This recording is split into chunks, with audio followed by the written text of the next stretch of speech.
Well, away from Parliament, let's bring you some health-related issues as Ghana is inching closer towards a third wave of the corona pandemic. Now, that's according to the acting director of the Ghana Infectious Disease Center. The center's OPD has for the past 7 days seen 65 walk-in COVID-19 cases.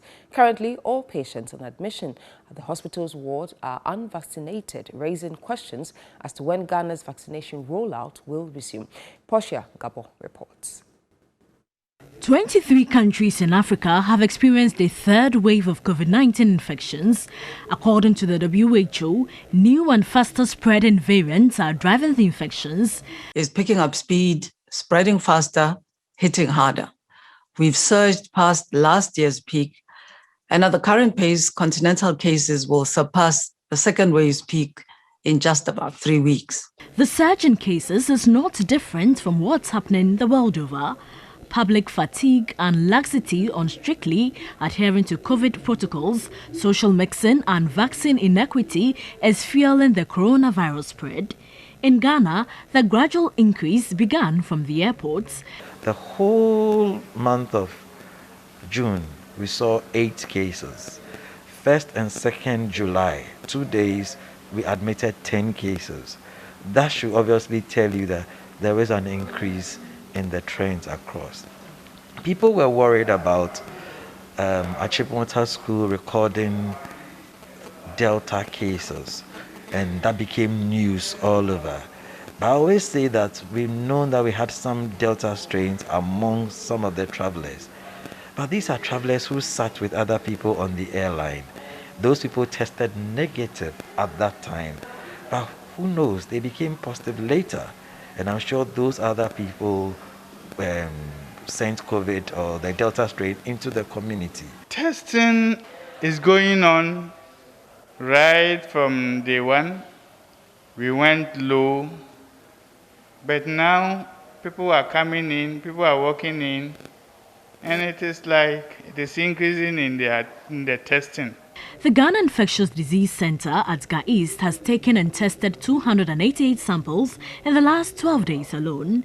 Acting director of the center tells me the cases on admission are severe to critical, all unvaccinated. We are seeing a surge in the number of severe to critical cases. We can say that we have hit a wave. When it's happening in Accra, it's happening in Kumasi, it's happening in Takoradi, it's happening in the Volta region, it's happening in the north. For now, we will say that the momentum is building up. What has been the strategy? It's been wash of hands, proper use of the face mask, avoiding unnecessary gatherings, and then recently we added vaccination. Do the vaccines work? At least all my patients on admission currently, none of them has had a vaccine. So it tells me that those who are vaccinated are better off. But the figures could be higher as Ghana is not rigorously testing as before. More than 45.6 million people in the UK have received at least one dose of a coronavirus vaccine, part of the biggest inoculation program the country has ever launched. This has reflected in few hospitalizations and deaths, although cases in that country have also begun to surge. As at June 30, 1.26 million vaccine doses had been administered in Ghana. 864,918 people have received at least one dose, while almost 400,000 Ghanaians have received their second dose. But achieving herd immunity may not come now, as vaccination against COVID-19 has halted. The strategy in dealing with the virus is to test more and vaccinate. Although the Ghana Infectious Disease Center has a 100-bed capacity, it cannot admit the number of critically to severe COVID-19 cases. I have 65 people who have reported to the OPD. Imagine all the 65, because they have COVID, I admitted them.